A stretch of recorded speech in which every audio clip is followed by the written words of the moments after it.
to K&L Farms. I'm Ken. I hope this video finds you well.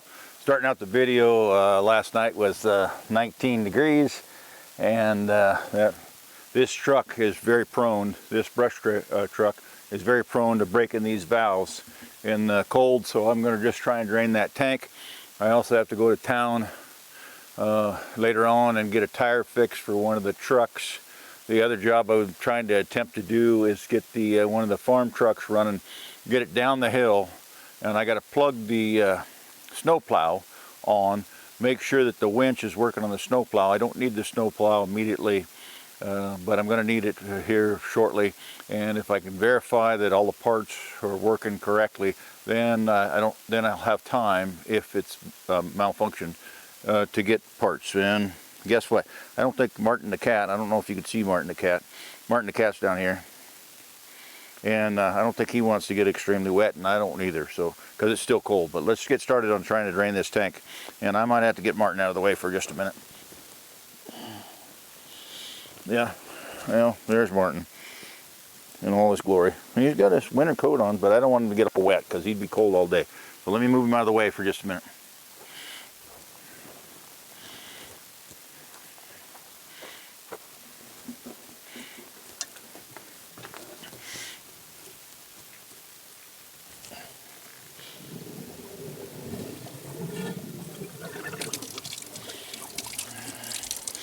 Okay, main pump is bleeding water. Let's get some water out of here, and then I'll open the rest of the valves. The truck's sitting on a pretty good incline.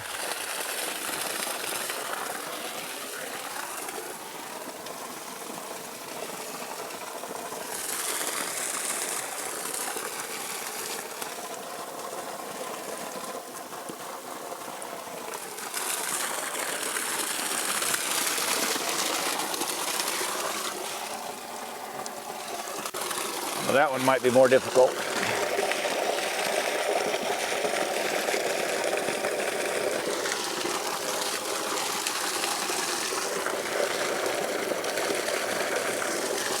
I'm just going to crack that open for a little bit, let that drain, and I'll probably go over and feed that cat. That cat's hungry, and I forgot to feed him this morning, so let me work on that. Then we'll get that red truck here in a little bit, or my farm truck. Okay, so got to get the farm truck running, trying to get it down to hooked up to the plow, or at least get the electrical connection hooked up, and tell you a story around these jump packs. And I strongly urge on your homestead, if you don't own one yet. Now, you don't have to buy the one I bought. You can buy, they come much smaller. It's just this is kind of an old school, and spent a considerable amount of years off my life walking back, finding a set of jumper cables, going to get another truck, bringing the truck up, hooking the jumper cables over, getting the primary truck started, the secondary truck putting it away, put the jumper cables away, and then you're back actually to doing your job. You spent, some cases I would spend considerable length of time, because it might be half a mile away. The truck might be half a mile away, and the truck breaks down or the battery goes bad on me. I got to walk all the way back. I just try and keep this in one of the vehicles that I'm driving. I got another trick for you here in just a little bit. Now, the other trick is going to apply both to jumper cables and to jump packs. I'm going to go in, try and turn it over. I'm sure that this truck battery is dead. It's been sitting for quite a long time, and I'm hoping that you can hear it. I turn the key on. You shouldn't hear any noise come out of the ignition whatsoever. So let me try that, and then I'll get back.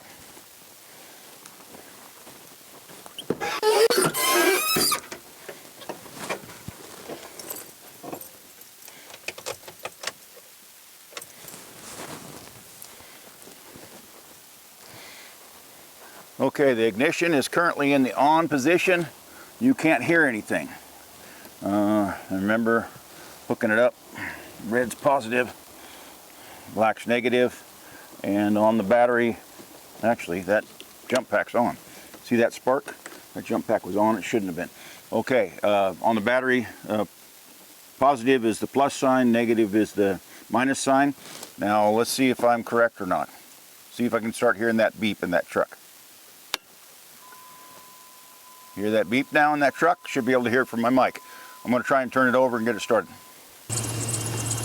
Okay, got it going. Now all you got to do is just leave it running. And part of the easy part of this pack is make sure it's off, throw it in the cab. Don't have to worry about the jumper cables, don't have to worry about the other truck.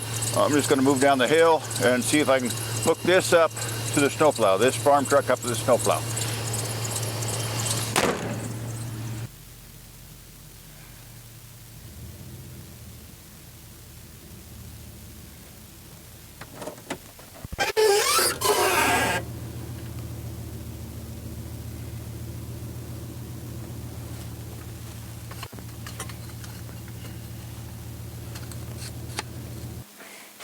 Sorry, the battery went dead on the camera, so I didn't get all that footage, but I got the the farm truck hooked up to that snowplow just enough to test it. It runs perfectly, so let's move on with the video. Okay, back from town. Remember at the beginning of the video I said I had to go to town to get the tire repaired. This is that tire. Came off that truck. Let me move this jack for a minute. And it's an hour away. So I was thinking on the way home that I'd bring a couple things to your attention, a couple things I'm familiar with, but you may not be. But first thing is, and I learned this from a long haul trucker, he always said get the weight off the trucks as soon as you can. And I was puzzled by it there for a little bit, and I thought to myself, well, he's a flatbed trucker, long haul trucker, so he pulls up to wherever he's delivering at. He gets that freight off of his truck, and so now he's making money. Now he can go back to making money because he's got an empty trailer. He comes home. I'm with him one of these days. He pulls up in a truck, and he immediately, like I'm doing right now, we start getting the weight off the truck, because there's probably coming home, I'll bet you there's 1,200 pounds on that truck right now on a half-ton truck. So I'm going to try and get those pellets out there here as rapidly as I can. That's number one. Number two is you might start considering, now a lot of people when they go to preps, they go with food, and I'll probably have a follow-up video on food preps, probably the next one after this one. But in any case, they go with food and water and shelter, but they don't go with the heat source. I would advise you to consider, which I've already done.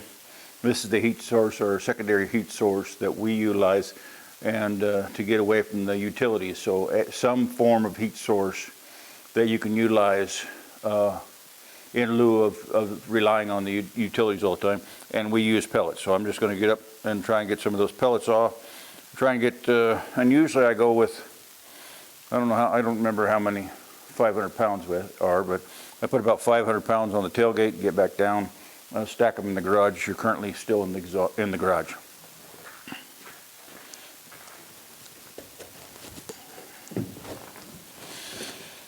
Get this axe out of the way for a little bit.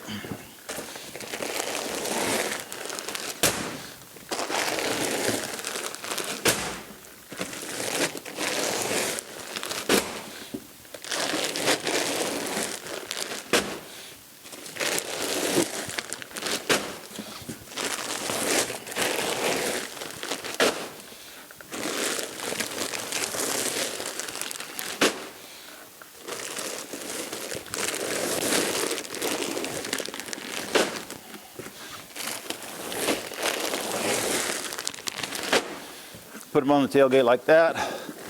Then I get back down, and then I just move them out of the way.